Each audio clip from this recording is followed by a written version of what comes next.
Sometime in the middle of the 6th century, in a city that had stood for nearly 600 years, a fire started along the central avenue. It spread with a deliberateness that fires do not usually have. It moved from building to building, the administrative storehouses, the ritual palaces, the painted residences where the city's elite had slept and governed and prayed. The murals on the walls, some of them among the most intricate paintings in the ancient Americas, did not survive by accident. They were destroyed with intention.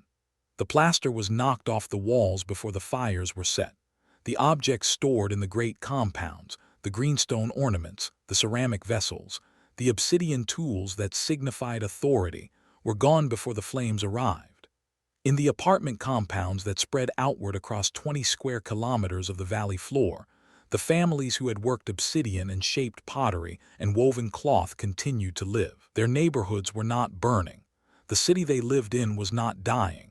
Only the center was on fire. Only the part of the city that had given orders, that had organized their labor, extracted their surplus, decorated itself with the symbols of its own divine mandate, was being systematically reduced to ash. No army from outside had done this.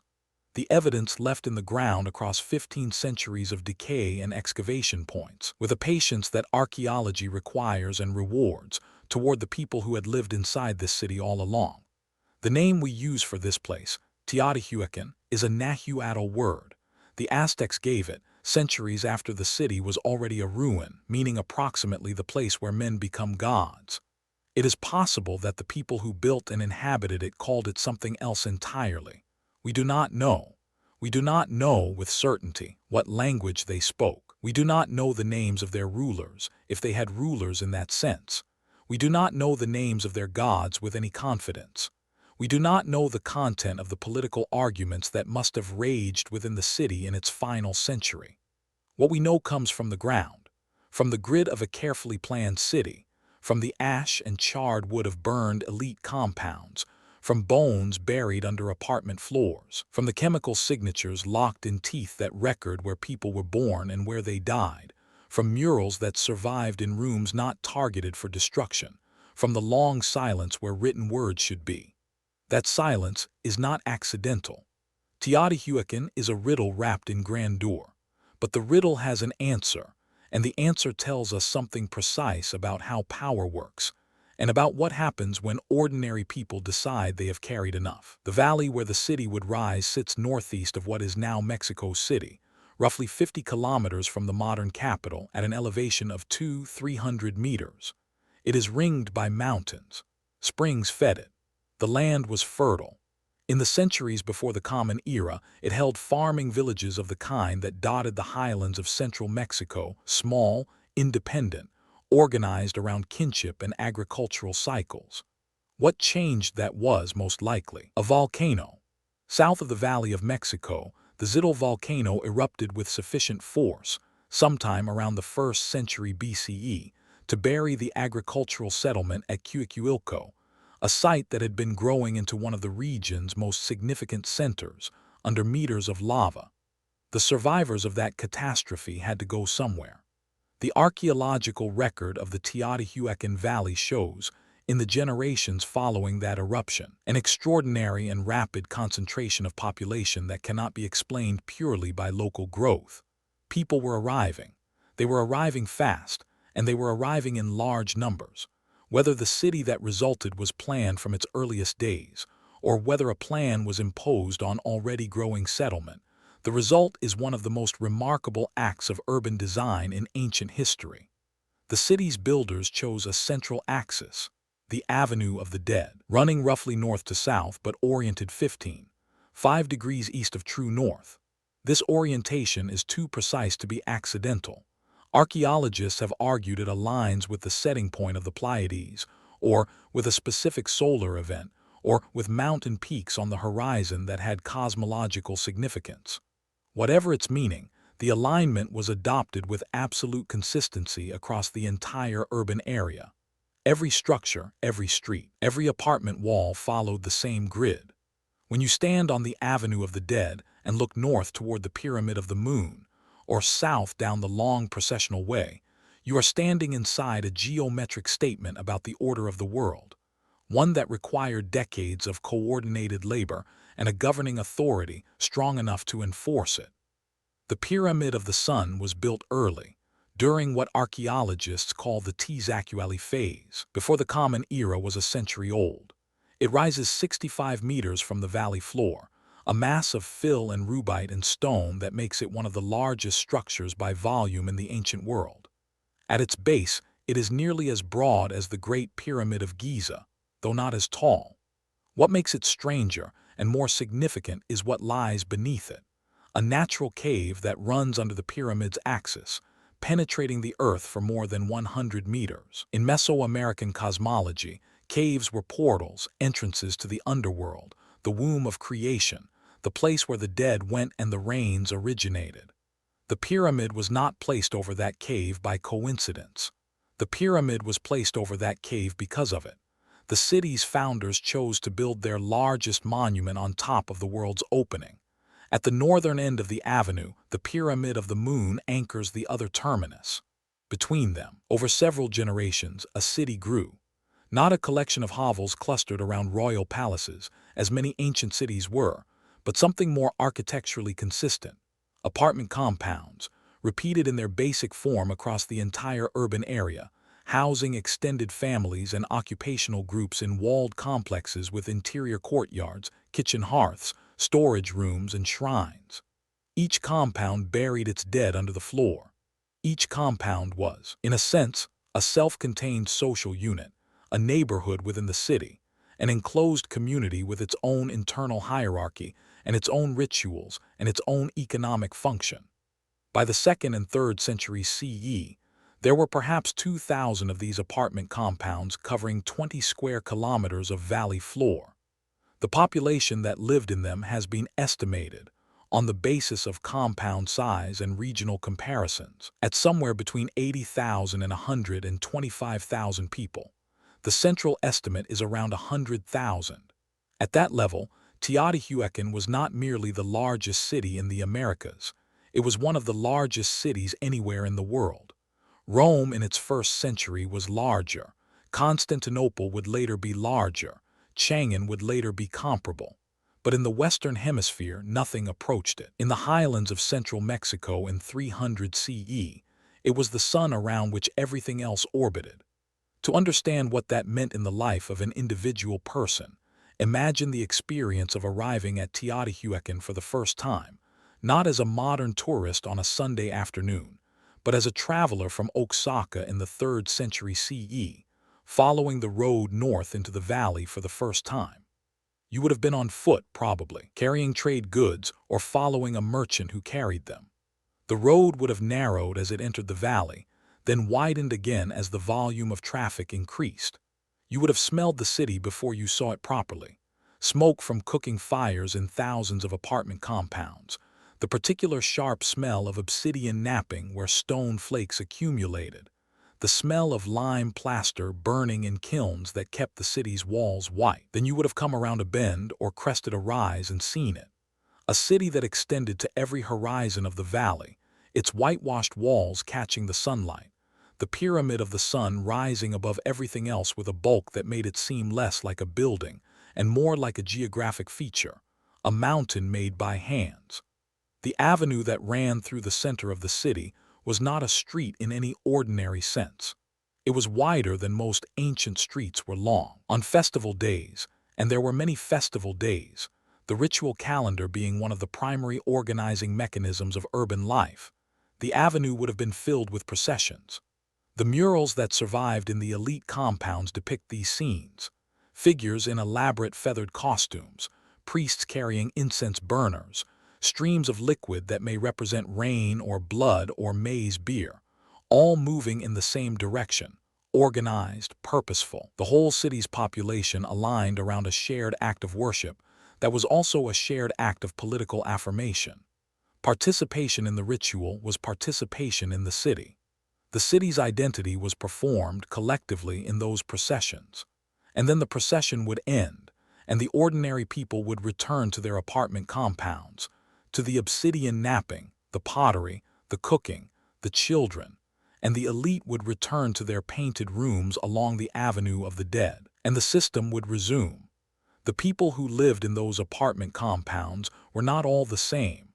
That is one of the most important findings of modern Teotihuacan archaeology, and it took decades of increasingly precise scientific analysis to establish. When researchers analyzed the strontium and oxygen isotopes in skeletal remains from various apartment compounds, these isotopes are fixed in tooth enamel during childhood and reflect the local geology of where you grew up.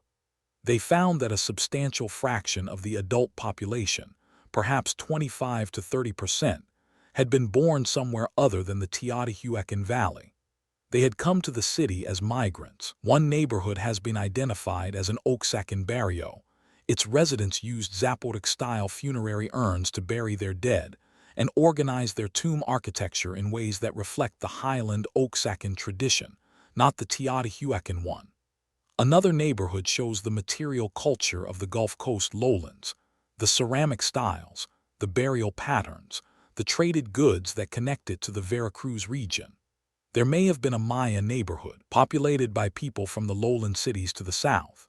The obsidian workshops were concentrated in other districts, organized along occupational lines, with families that specialized in processing the green obsidian of Pachuca, the finest cutting material in Mesoamerica, into blades and tools that were then traded across the continent. This was a cosmopolitan city. It was a place where people from across Mesoamerica came to work, to worship, to trade, to settle and raise children who would grow up as Teotihuacanos while inheriting the cultural traditions of their parents. The city's physical organization, the apartment compound system, the repeated grid, gave it a structural unity that transcended these diverse origins. Everyone lived in an apartment compound. Everyone oriented their walls to the same grid. Everyone participated in the same cycle of public festivals along the Avenue of the Dead. The diversity of origins was real, but so was the shared urban identity that the city's design imposed and that its rituals reinforced. And somewhere above all of this, governing it, organizing the labor that maintained the irrigation canals, extracting the surplus that funded the pyramid construction, coordinating the obsidian trade networks, making the political and military decisions that projected Teotihuacan's power across Mesoamerica, was an authority whose identity remains, frustratingly, almost entirely unknown to us. There are no stelae at Teotihuacan recording the names and victories of kings. There are no inscriptions in a deciphered script telling us who governed the city in 300 CE or 400 CE or 500 CE. The murals in the elite compound show priests, deities, rituals, nature, but rarely individual human rulers in the portrait mode that Maya art made central to political communication. When scholars look at the iconographic program of Teotihuacan's elite spaces, they see a system that seems to deliberately suppress individual identity in favor of collective ritual. Men in murals wear identical costumes. Their faces are hidden behind elaborate headdresses. The system does not say, "This is the king who built this." It says, "This is the ceremony that connects us all to the gods." Whether this reflects genuine collective governance, a council of priestly lineages perhaps, or what the scholar Linda Manzanilla has called corporate groups, or whether it reflects an iconographic tradition that simply chose not to represent individual power in the ways other Mesoamerican traditions did, is a genuinely open question. The city was coordinated. The city had a center. Power existed. We simply cannot see the face on it. What we can see is the building in which that power concentrated itself. The Ciudadela is a massive enclosed compound on the eastern side of the Avenue of the Dead, a sunken plaza complex surrounded by platforms and ceremonial structures, large enough to hold the entire resident population of the city for a public assembly. Within it, on the interior face of the enclosing platform, stands the Temple of the Feathered Serpent, the structure that English-language scholarship often calls the Feathered Serpent Pyramid. Its facade, when it was newly constructed, was among the most visually overwhelming surfaces in the ancient Americas. Tier upon tier of carved stone reliefs depicting feathered serpents undulating through the planes of the wall, their scaled bodies interleaved with what may be the head of the rain deity, their fanged mouths open, their rattlesnake tails ending in flower-like bursts, the whole surface originally painted in red and yellow and black and green. The visual effect was of a wall that was alive with supernatural force, a political religious statement carved in stone that said, without words, that the authority which built this structure was not merely human. The construction of this pyramid, scholars now believe, was accompanied by one of the most concentrated sacrificial programs in Mesoamerican history.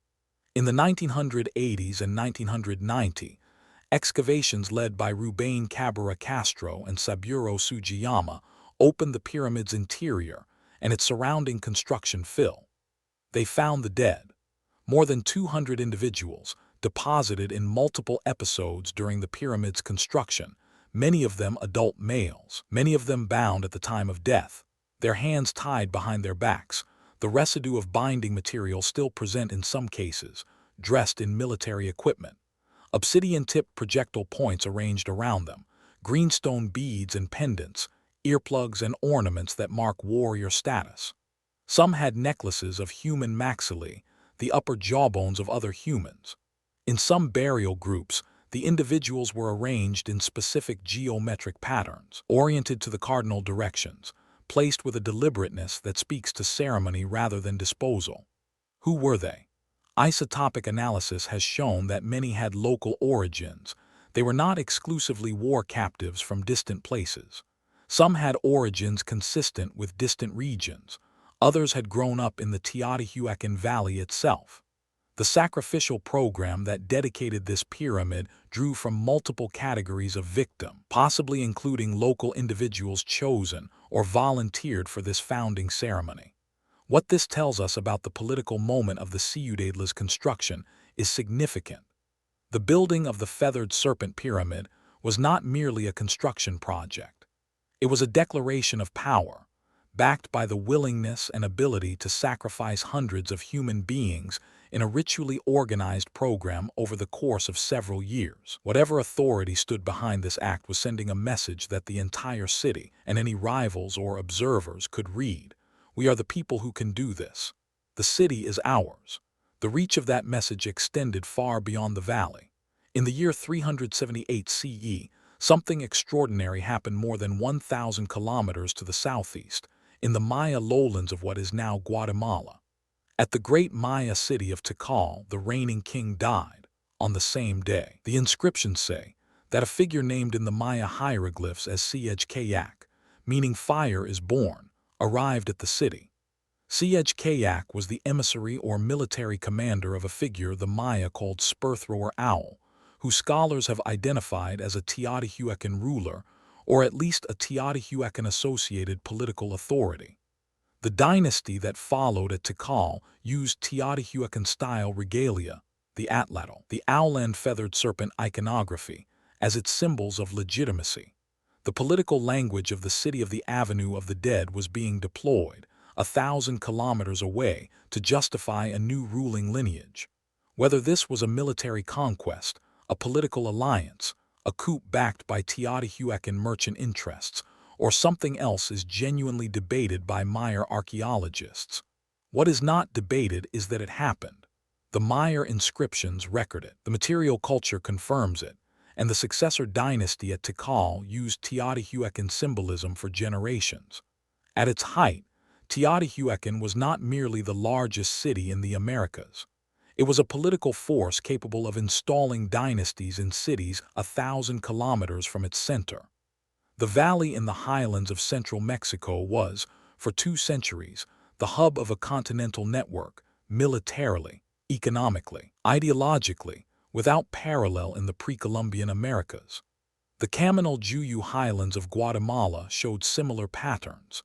Teotihuacan-style architecture, Teotihuacan ceramics in elite burials, evidence of a resident Teotihuacan merchant or administrative community in this highland Maya city that controlled the obsidian and jade trade routes. The Oaxacan capital of Monte Alban maintained a Teotihuacan neighborhood within its own city, while its residents kept their barrio in Teotihuacan.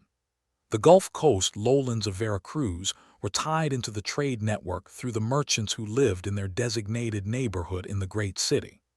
The whole of Mesoamerica's exchange system ran, to a significant degree, through the valley at the end of the Avenue of the Dead. This is the scale at which we have to understand the eventual collapse. It was not only a city's political system that failed in the mid-6th century. It was the hub of a continental network. When the elite compound burned, when the administrative capacity dissolved, when whatever authority had organized the obsidian distribution and the long-distance trade and the tributary relationships across Mesoamerica ceased to function, the reverberations spread outward like concentric rings from the center. Cities and polities that had organized their economies around access to Teotihuacan goods and Teotihuacan political legitimacy found themselves, suddenly, without that anchor. The political vacuum in central Mexico that followed the city's collapse would not be filled again for 2 centuries. That message was eventually contested. Sometime in the 4th or 5th century CE, the exact date is debated, someone took action against the feathered serpent pyramid's facade. Not against the whole pyramid, and not with fire. Rather, the carved reliefs on certain sections of the facade were partially defaced. New plaster was applied over some of the carved surfaces.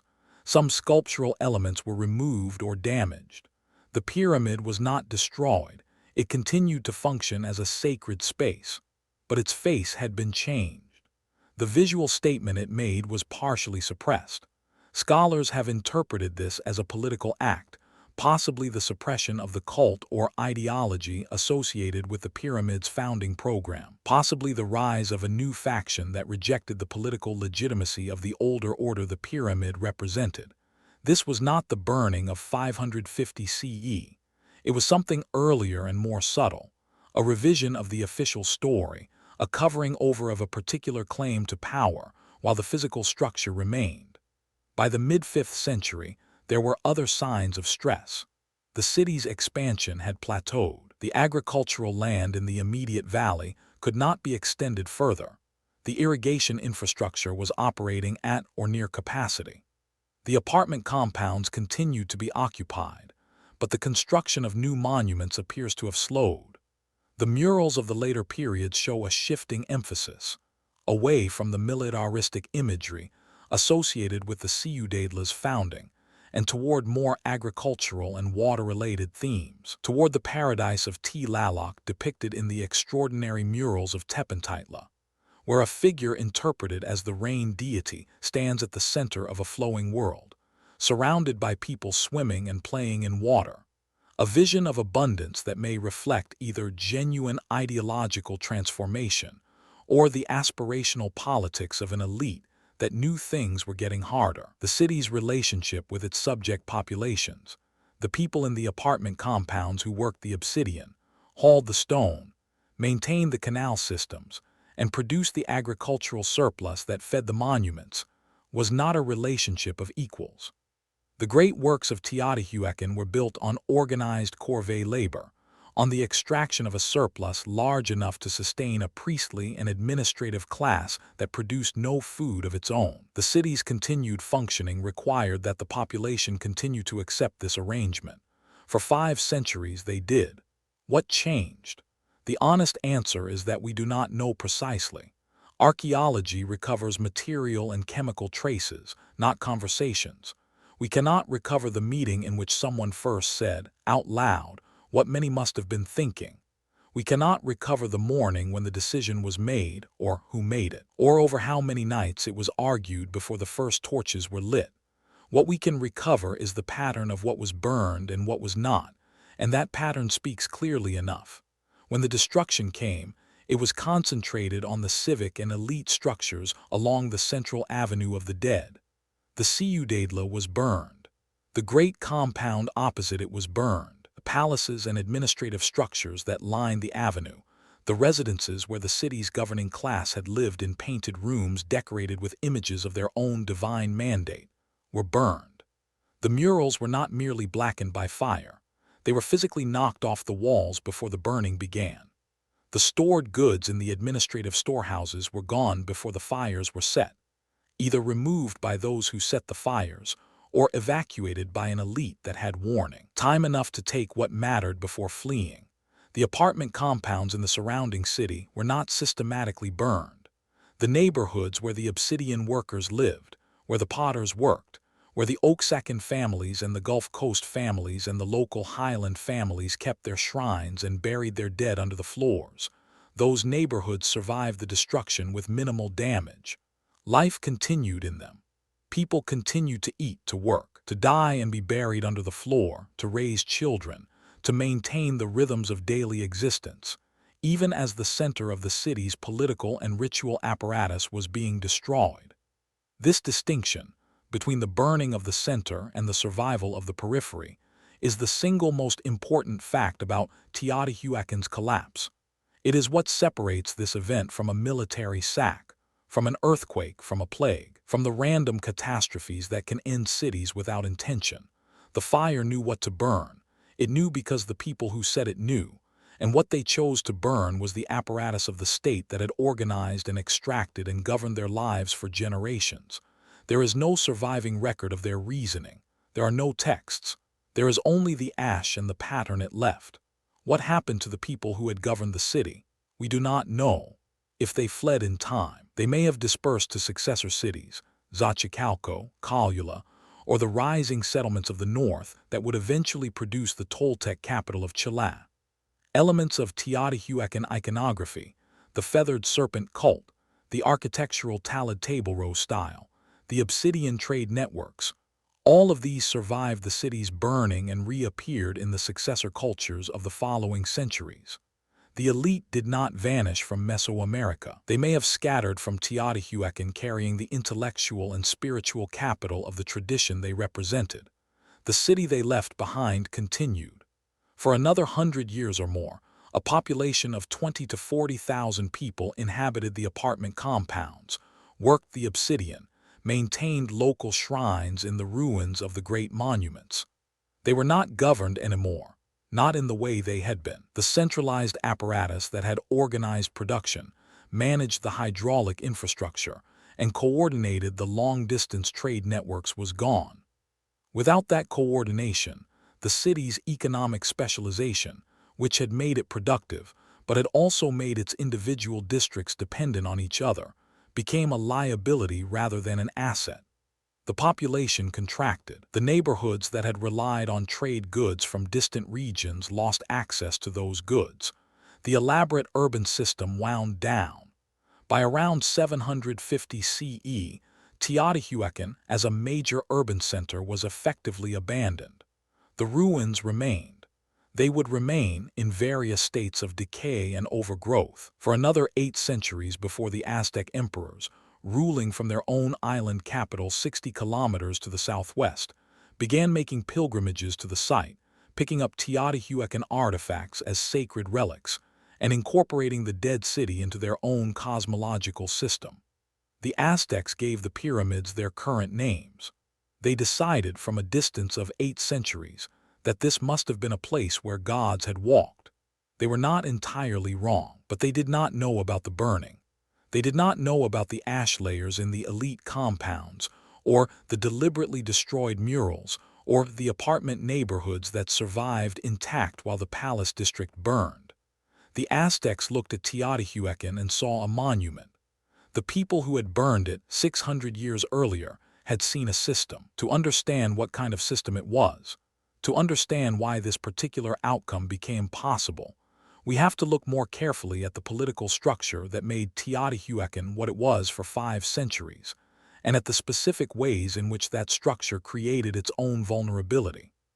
The key claim in the scholarly literature, advanced most rigorously by Linda Manzanilla, and drawing on decades of excavation, is that Teotihuacan was not governed by a single divine king in the way that Maya cities were. It was governed, her argument goes, by a system of competing corporate groups, neighborhood organizations, possibly priestly lineages associated with different deities, possibly ethnic community leaders, organized in a system of fragile mutual recognition and managed competition. The central elite compound along the Avenue of the Dead was not the residence of a single sovereign but a shared political space whose control was contested. If this interpretation is correct, and it is not the only interpretation, but it is the most archaeologically grounded, then Teotihuacan's political history was not a series of stable dynasties succeeded by a sudden collapse, but a system of ongoing tension, negotiation, and periodic realignment between competing power centers, each of which controlled different neighborhoods, different craft industries, different ritual functions, different ethnic constituencies. The defacement of the feathered serpent pyramid in the 4th century was one such realignment. The burning of the Avenue of the Dead in the 6th century was another, larger, more violent and final. What this means is that the burning was not simply an uprising of the powerless against the powerful. It may have been a more complex event, a moment when the existing competitive balance within the elite was already failing, when one or more of the corporate groups that had previously been contained by the system decided that the moment of containment was over, when the accumulated grievances of the population were mobilized by some of those internal actors, and when the combination of elite fracture and popular anger produced an event larger and more destructive than any one of its components would have been alone. This is how political systems end, more often than the dramatic narratives of history suggest. Not with a single usurper at the palace gates, not with a foreign army at the walls, not with a moment of clear before and after, but with a gradual accumulation of internal fractures, each one invisible from a distance, until the load-bearing structure fails and the whole thing comes apart in a day.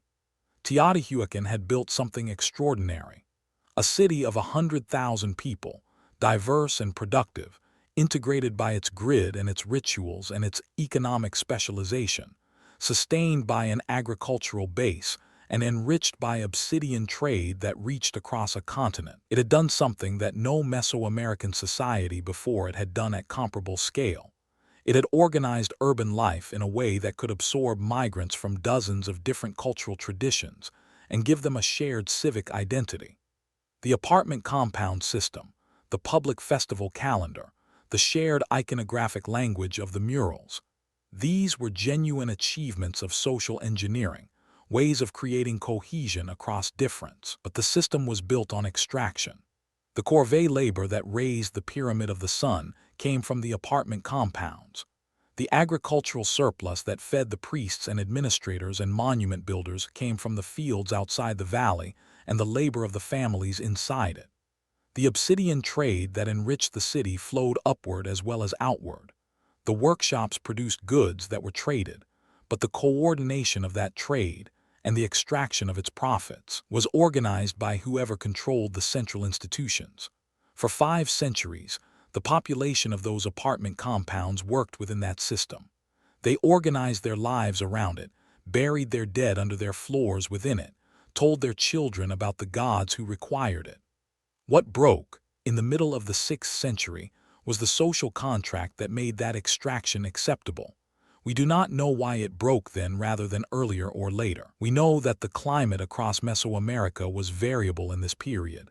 There is evidence of drought stress across the region in the 5th and 6th centuries, and reduced rainfall would have put pressure on agricultural production and on the city's hydraulic infrastructure. We know that the elite political structure was already fracturing, evidenced by the earlier defacement of the feathered serpent pyramid. We know that competing regional powers were growing stronger.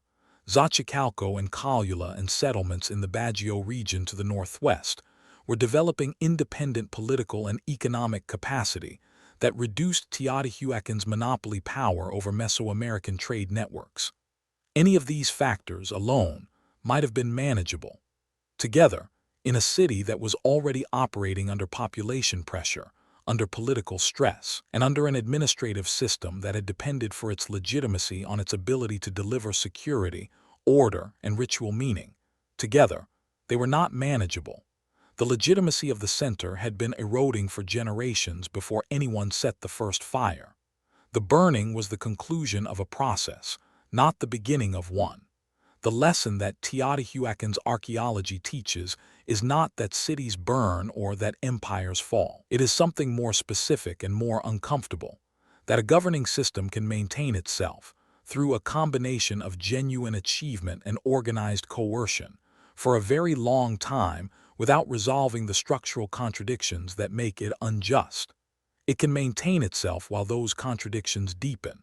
It can maintain itself while the people who bear the costs of those contradictions watch and wait and organize. And then, when the governing system's own internal fractures align with the accumulated anger of those it has governed, the destruction is swift and selective and deliberate. The ash concentrated in exactly the places where the power was concentrated. The people who burned the Avenue of the Dead were not building a new city on the ruins of the old one. They may not have had a clear plan for what came next.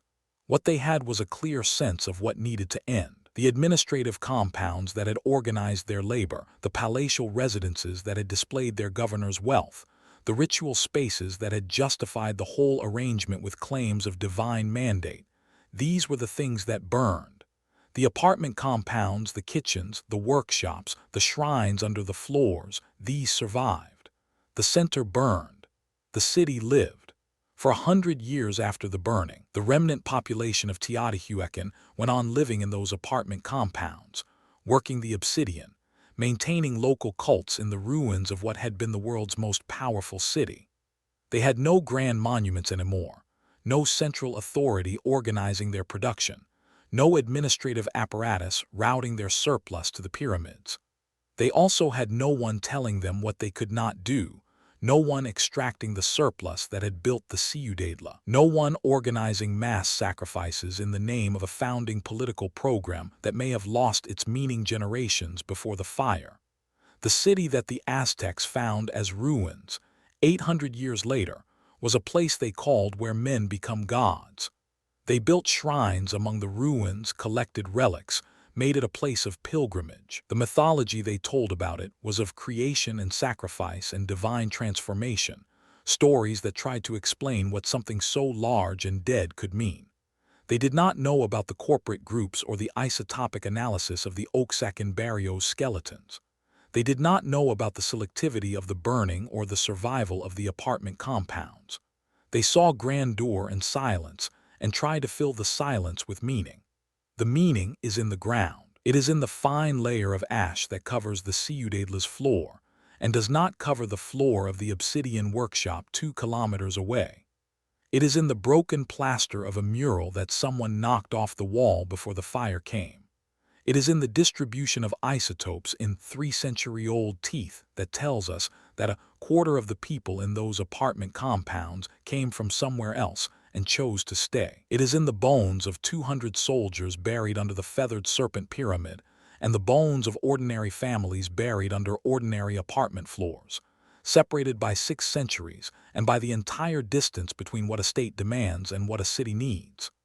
Teotihuacan stood for 500 years because it provided what a city must provide: safety, order, economic function, a shared identity, a framework of meaning. It fell not all at once and not completely, but fatally, because the apparatus that provided those things had also extracted so much, for so long, that the city's people eventually concluded that the apparatus itself was the problem, that the symbols of divine mandate were simply the symbols of power, that the painted palaces were the mark not of the gods, but of the people who had claimed the gods for themselves. They did not wait for an invader. They lit the fire themselves, and in the charred ground they left, we can read, more clearly than in any text that city never wrote, exactly what they thought of the world they had inherited and the choice they made to end it.